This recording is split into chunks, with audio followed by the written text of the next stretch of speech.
Halo sahabat YouTube, selamat datang di channel Mata Cacing TV. Semoga sahabat semua dalam kondisi sehat walafiat. Sebelum menonton channel kami, jangan lupa subscribe, like, share dan nyalakan lonceng notifikasinya agar kalian tidak ketinggalan info menarik dari kami. Mengurai benang kusut mahalnya ongkos politik.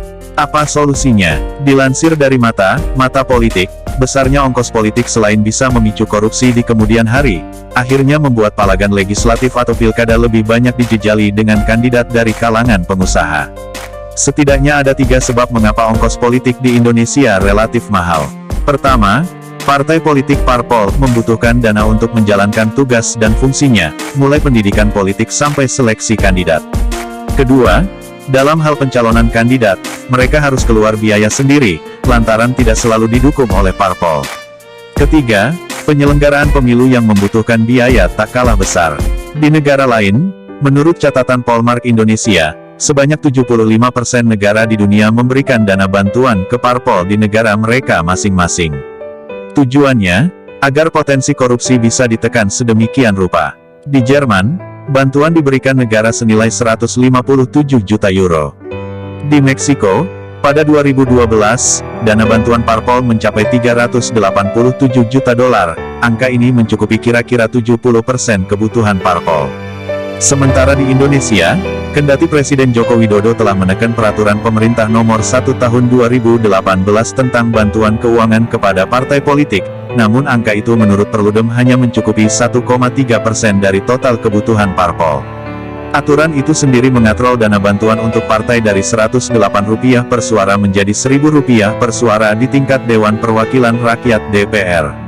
Sementara, di tingkat DPRD Provinsi, menjadi Rp1.200 per suara, dan DPRD Kabupaten atau Kota Rp1.500 per suara.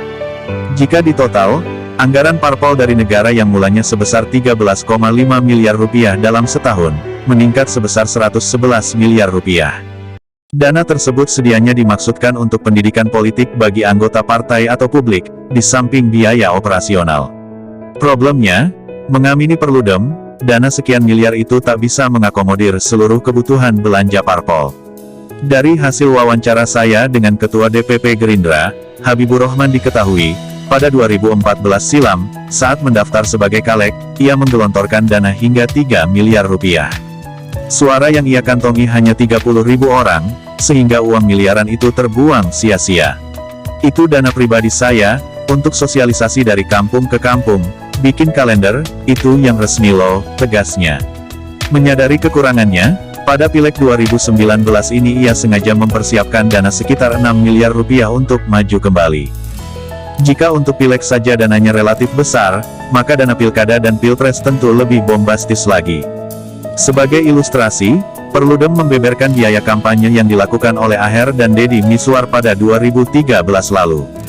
Dalam Pilgub Jabar periode silam, pasangan ini menggelontorkan dana hingga Rp25 miliar.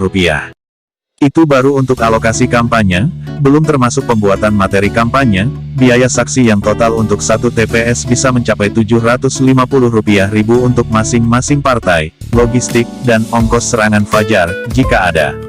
Sementara setingkat kota, Garut mengeluarkan biaya kampanye kurang lebih Rp2 miliar, sedang Bogor mencapai Rp6 miliar.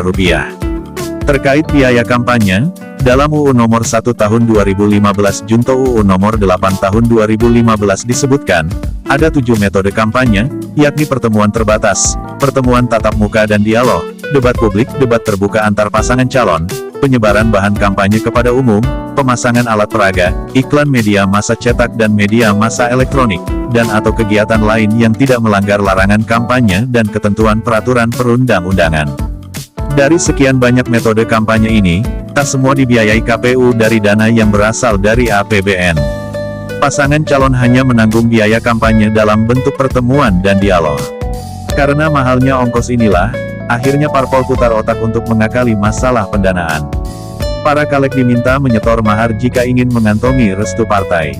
Selain itu, mengamisi riset Markus Mitzner dalam Dysfunction by Design, Political Finance and Corruption in Indonesia, 2015 dana parpol salah satunya diperoleh dari iuran anggota. Bahwa, lebih dari 40% gaji anggota legislatif dipotong. Bendahara parpol PKS menyebutnya dana infak.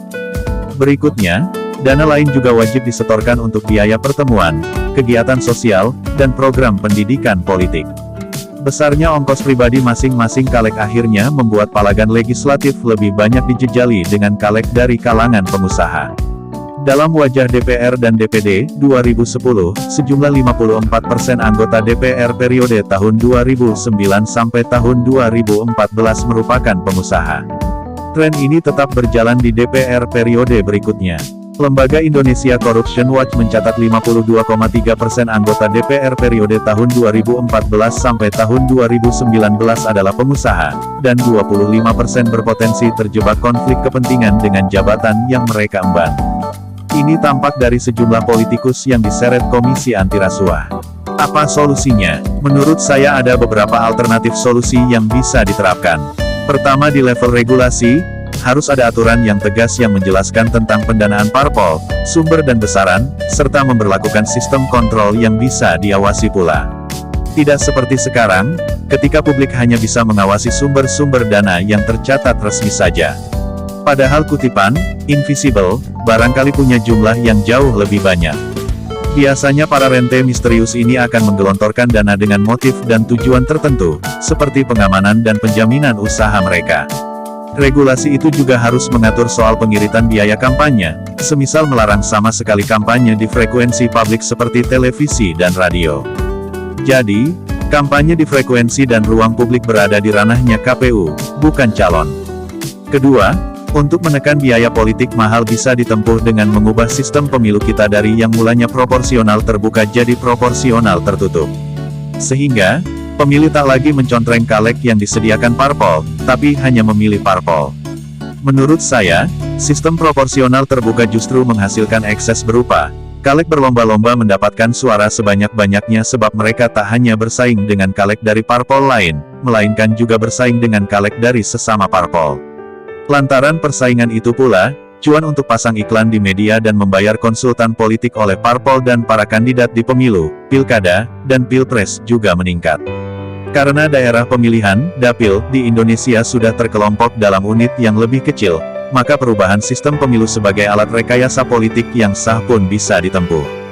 Toh, regulasi kita memberi ruang yang lebih fleksibel untuk diadakan perubahan tersebut, sehingga bisa disesuaikan dengan kebutuhan zaman. Silakan ditonton juga 7 video kami sebelumnya. 1. Petaka korupsi bansos bikin rakyat makin melarat. Lawan. 2. Info lengkap berita haji Indonesia gagal berangkat tahun 2021. Kesimpulan dan solusi. 3. Apa itu toxic people? Mungkin orang ini ada di sekitar Anda, waspada. 4. Mengapa literasi Indonesia rendah? 5. Viral DPP KNPI adakan halal bihalal. Gibran Raka booming sosok alternatif akhiri konflik. 6. Viral, oknum Satpol PP hancurkan ukulele pengamen. Rakyat marah pukul 7.10 negara paling bersih dari korupsi. Indonesia keberapa? Terima kasih telah menonton channel Mata Cacing TV. Ikuti terus info menarik dari kami. Sebarkan info ini agar saudara, sahabat dan teman juga mengetahui hal ini. Terima kasih, sukses selalu untuk Anda semua.